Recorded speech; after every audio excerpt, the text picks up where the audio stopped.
কিশোরগঞ্জের হাওর উপজেলা মিঠামাইনায় স্বাস্থ্য ক্যাম্পে ১২০ জন দরিদ্র চক্ষু রোগীকে বিনামূল্যে চিকিৎসা সেবা দিয়েছে দুস্থ স্বাস্থ্য কেন্দ্র ডিএসকে।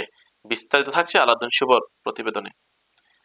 সোমবার সকালে উপজেলার ঢাকি ইউনিয়নের ঠাকুরহাটিতে আনুষ্ঠানিকভাবে এই বিশেষায়িত স্বাস্থ্য ক্যাম্পের উদ্বোধন করেন দুস্থ স্বাস্থ্য কেন্দ্র উপপরিচালক ও পিপিইপিপিইইউ প্রকল্পের প্রকল্প সমন্বয়কারী মোহাম্মদ শহীদুজ্জামান ভূঁইয়া। এ সময় ডিএসকের কারিগরি কর্মকর্তা সুজন কুমার বাগচি, দিন চক্ষু হাসপাতালের মেডিকেল অফিসার ডাক্তার ইমরান হোসেন, উপসহকারী মেডিকেল অফিসার মাসুম বিল্লাহ, ডিএসকের সহকারী কারিগরি কর্মকর্তা মোহাম্মদ রাসেল হোসেন প্রমুখ উপস্থিত ছিলেন।